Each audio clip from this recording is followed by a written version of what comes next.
On Tuesday the 15th of June in 2021, a 32-year-old man named Eodis Harris was supposed to be walking his dogs during the middle of the night when he would mysteriously disappear.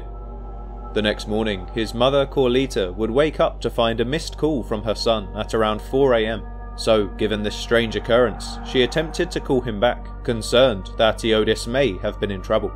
However, after calling and leaving multiple voicemails, it became apparent that he wasn't answering his phone, which eventually led Corlita to check her son's social media as he was a frequent user of Facebook. But upon opening the app, she quickly discovered something that sent chills down her spine, as Eodis had left a string of cryptic messages on his Facebook page discussing the traumatic events of his recent life over the course of 81 individual posts. But the situation would only get worse when she would receive a call from the police later that day, explaining that her son's truck had been found abandoned and that his beloved dogs had also been discovered deceased nearby. However, despite leaving behind numerous clues which related to several potential suspects, spanning from his previous employers to his very own family, somehow Eodis was still nowhere to be found, and after almost 3 years of investigating, the case remains unsolved to this day.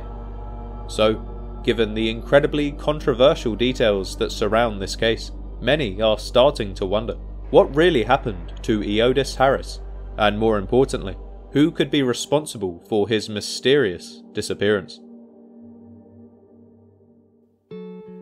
Eodis Tre Harris III was born on the 23rd of January in 1989 to his loving mother Corlita and father Eodis Harris II. Little has been confirmed about his younger years, but for all intents and purposes, Eodis appeared to be a happy child, sharing a close relationship with his mother and spending a lot of time with the other children in the neighbourhood.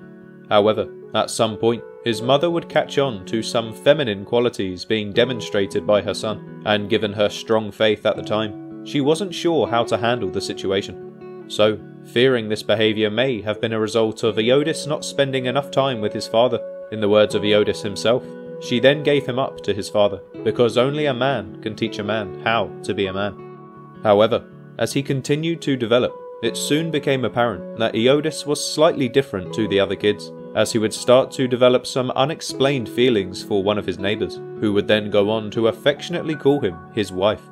But despite this uncharted territory for the young teenager, this wasn't necessarily a problem for Eodis, as looking back, he would go on to say that this was one of the more exciting times in his life, later being quoted as saying, "I was in heaven." However, alongside these happier moments, it would appear that Eodis didn't have the easiest of childhoods, as he would later reveal that he did suffer some mental and physical abuse from time to time within the home. It cannot be clarified who exactly was at fault for this, however what I will say is that it would seem that there were certain members of the family that were more prone to turning a blind eye than others. Also, we cannot confirm for sure when this abuse actually took place, but what we do know is that these events would certainly go on to shape the man he would soon become, as Eodis would eventually graduate from college with his degree and go on to teach at Fort Worth Independent School, which is where this story takes an unfortunate turn. Eodis was always a very passionate person when it came to children, perhaps because he wanted to make sure that others didn't suffer in the same way he did. So it was no surprise when he eventually took up the role of special education teacher at Fort Worth, where he would immediately feel at home. Co-workers would describe him as a pleasure to work with, and his senior leadership team were also very impressed with his work ethic, eventually deciding to write a letter of recommendation for Eodis to be accepted into a new position within the school's doctoral program in education leadership. However, despite his drive and ambition, it would appear that these new career aspirations would eventually take a backseat, as during his free time, Eodis also ran a social media page and even had a podcast called Get Some Morals, where he would talk about a plethora of different issues ranging all the way from mental health to breaking news and pop culture. So I think it would be safe to say that Eodis was clearly a very ambitious person who wanted to do it all, and for a while, it really did seem like he was destined for great things. However, at some point during the year 2021, Eodis would get caught up in a huge controversy within the school, which would eventually result in the 32-year-old man being relieved of his position at Fort Worth and allegedly being tagged with the label of predator, although this was never explicitly confirmed to be the case, and Eodis would continue to plead his innocence on social media. But rather than using this newfound free time to focus on his other passion projects, it would seem that Eodis would begin to sink deeper and deeper into the hole he had made for himself, as he would continuously post on Facebook about the injustice he had received and how he would continue to fight for the safety of the students, who he would affectionately refer to as his kids. But outside of this layer of injustice, you could clearly start to see the emerging personality traits of a person that was mentally ill, as he would begin to go on rants detailing his childhood traumas, mental health issues and family drama, over the course of around 50 posts per day, all alongside preaching the word of God. However, although these disturbing Facebook posts were incredibly worrying to his family, it would ironically be the day that they stopped that everybody knew something terrible must have happened.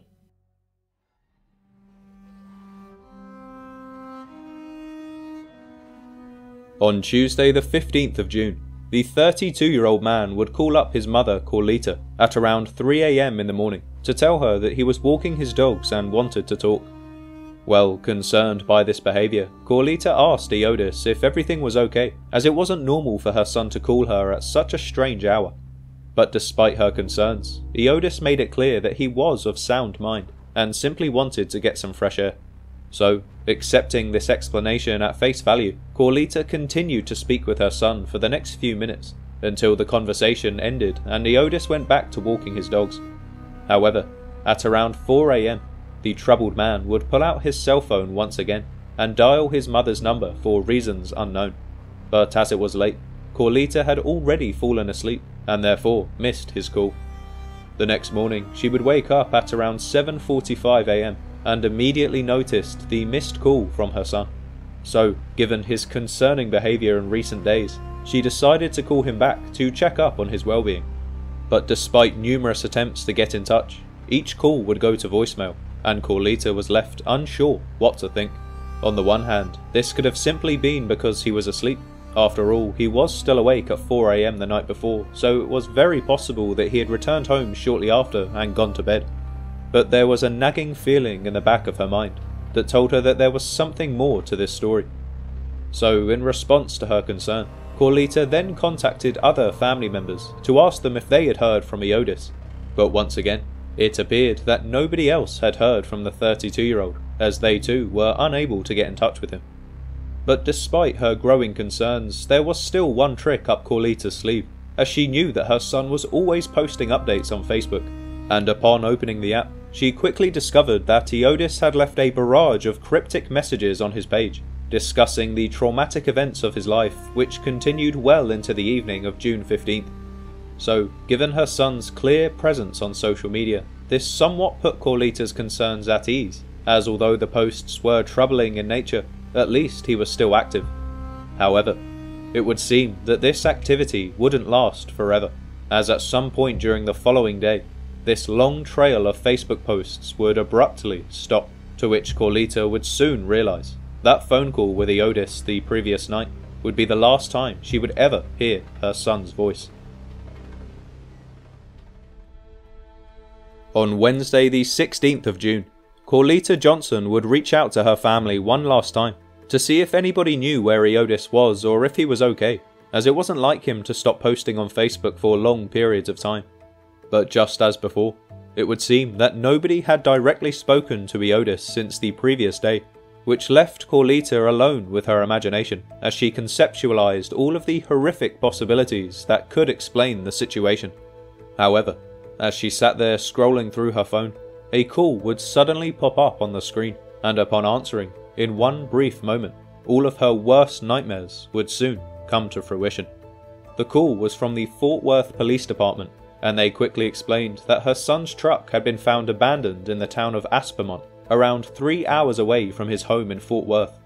According to Carlita, the police had received a call from the Aspermont PD to notify them about the vehicle, but given the issue with jurisdiction, Carlita was told that she would have to work directly with the Aspermont PD as the Fort Worth police had no grounds to investigate. So, with this update in the situation, Corlita immediately got in touch with the Aspermont Police Department, who told her that her son was caught on surveillance cameras abandoning his truck at a stoplight on US 83 before running out of the car with 2 dogs. According to the officers, the truck's engine was left running with the keys inside, and they also found a wallet alongside some other items that belonged to Eodis. But this was unfortunately not where the bad news stopped, as the police also mentioned that they had found the very same dogs deceased in the local area, not too far from where the vehicle was abandoned. Now at the time, they could not confirm how this came to be, but after Corlita explained how her son had been struggling with his mental health in recent weeks, it became clear to the police that this was more than likely just a simple case of psychosis, and so with this information they took to the field to see if they could locate the troubled man. However, it would appear that they didn't have too much luck, as they wouldn't be able to find anything during this initial search, but it didn't take long before the detectives would uncover another piece of evidence that would immediately add a layer of potential foul play to this already disturbing missing person case. On Thursday the 17th of June, the Aspermont PD would receive a phone call from the neighbouring police department of Paducah, as they had found a mysterious suitcase on the side of a freeway. According to the witness who had discovered it, the suitcase appeared to have been placed there as it showed no obvious signs of being thrown from a moving vehicle, as it remained in near perfect condition. So with this new update in the case, the Aspermont police began theorising if Eodis could have potentially been set up by somebody else, as not only was this suitcase discovery a suspicious piece of evidence, but they had also interviewed a group of workers who were on a nearby bridge to where the truck was abandoned, and according to them, the man who fled the vehicle did not match the description of Eodis. Therefore, with the number of concerning details increasing with each day, the police decided to upgrade the investigation from a simple missing person case to a potential homicide. And so, after a few days, they were finally able to check Eodis's phone records to see if they could locate him. However, upon examination, they soon discovered that his cell phone had pinged on the 17th of June for the final time, before it appeared to be shut off by somebody. But to make this piece of evidence even more suspicious, the cell phone had pinged in a completely different area to where the suitcase and the truck were found. And so, the police were then led over to the small town of Quaynor to begin a new search. But just as before, despite the huge efforts of everybody involved, the field officers would fail in their attempts to locate Eodis, as after numerous searches scouring the towns of Aspermont, Paducah and Quaynor, the police were left empty-handed and the Harris family were left distraught. However, this would not be the end of the story, as there was still one more twist to this tumultuous case. On Tuesday the 16th of November, exactly 5 months after the disappearance of Eodis, the news platform known as Daily Blast Live would broadcast an interview with Corlita Johnson to help raise some awareness for her missing son. During the interview, she explained that despite the huge wealth of evidence that had been left behind by Eodis, for some unknown reason, the police allowed the family to come and pick up his truck, as opposed to taking it in for examination, which was something that more than concerned the news team to say the least. But despite the mistakes of the police, refusing to give up on her son, Corlita Johnson announced that she had decided to take the case into her own hands, performing searches in the Fort Worth area alongside the rest of the family, and sharing missing person posters with the public in the hopes that somebody might recognise Eodis's face and provide some new leads. Corlita also agreed to be interviewed by the Black and Missing Foundation, who promised to do everything they could to help spread awareness for Eodis. And during this interview, she would reveal one new piece of evidence that would further imply that foul play may have been involved. According to Corlita, on the 3rd of August, an unknown person attempted to log into Eodis's Facebook account, which was something that concerned her due to the fact that he had been missing for almost 2 months at the time. And so the person behind this was more than likely the same person who could have been behind his disappearance. So as the interview continued, it became abundantly clear that Corlita was convinced that somebody was behind her son's disappearance, later asking the question, who abandons their truck at a stoplight with the engine running and their wallet still inside? But once again, despite the huge efforts from everybody involved, including the countless searches and interviews conducted by Corlita Johnson herself, her son Eodis continued to remain missing, with not one single sighting of the 32-year-old to be confirmed in over 2 years. Now, unfortunately, as far as the official investigation goes, this is all we know for now. But despite the alarming details that surround his case, Corlita appears to remain somewhat hopeful that her son could still be out there somewhere, as although Eodis's behaviour before the disappearance was worrying to say the least, she wants to remain positive that it will only be a matter of time before the answers will reveal themselves. However, with Eodis being missing now for almost 3 years, alongside the incredibly concerning circumstances that surround his disappearance, the likelihood of his safe return is only growing weaker as the days pass. So with that, let's get into some of the potential theories. Now, just before I start, I wanted to make it abundantly clear that every theory I hypothesize in this video has been discussed by either the investigating police or the family of Eodis, because going forward on this channel, I will not be providing any of my own opinions on these cases, out of fear of causing distress to the family. But getting back to the video, there are several different theories which have been thought of by the community, with potential suspects ranging from a random attacker to somebody within his very own family. Now, out of respect for the people close to Eodis, I will try my best to remain impartial here and simply provide the details to which these theories are made up of, to allow you as the viewer to make your own decision. So, starting with one of the less controversial ideas that may explain his strange disappearance. Is it possible that Eodis was the person behind his own disappearance? Well, he was certainly showing signs of mental distress in the days building up to the event, but then again, witnesses claim that another man was driving his car that day. We obviously cannot confirm this to be the case, but Eodis does appear to have quite a unique appearance, so you would think that if it was him abandoning the car, the workers would have been able to recognise his face or at least his large frame.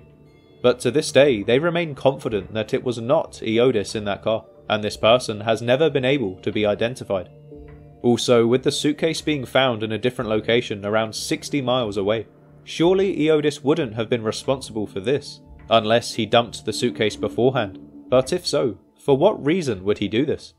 As far as I can tell, the police haven't revealed the contents of the suitcase, so it would be difficult to say. But these details on top of the strange cell phone ping in a completely different town the next day, which was another 44 miles away from where the suitcase was found, would seem to point this investigation in the direction of foul play. But if this is the case, who could potentially be responsible?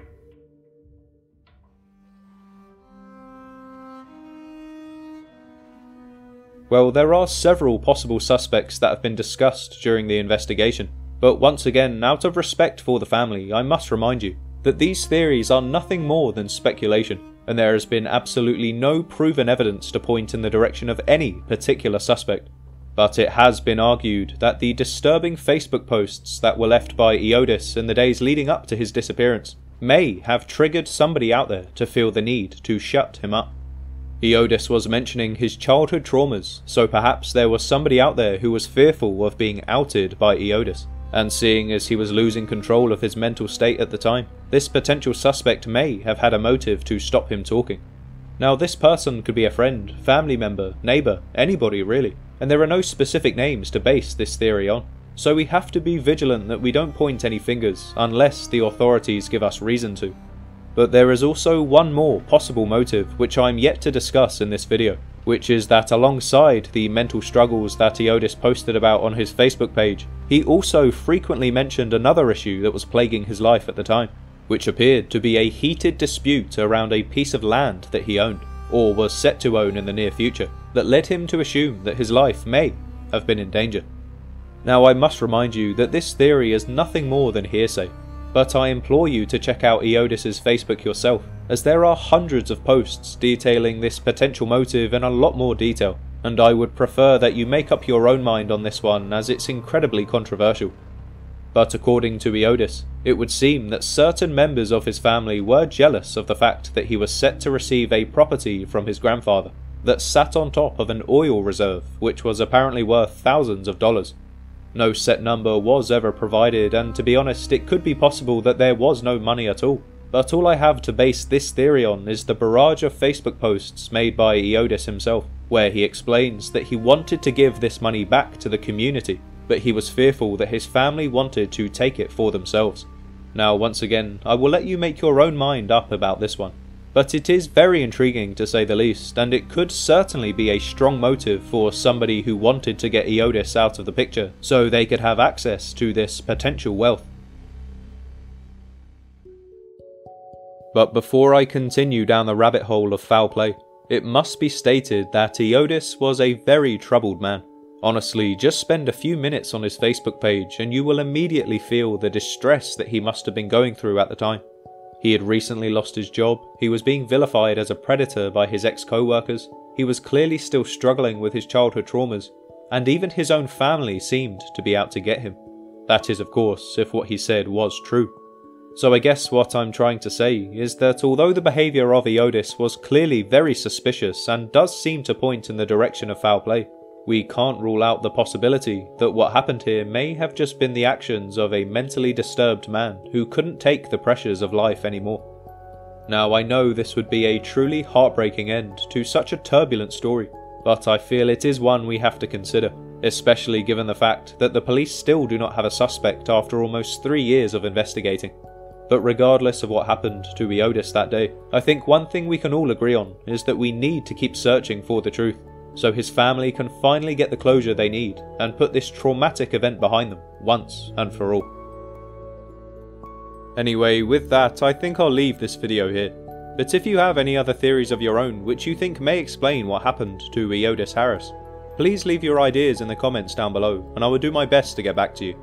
But until then, thank you so much for watching and make sure to subscribe to the channel if you haven't already.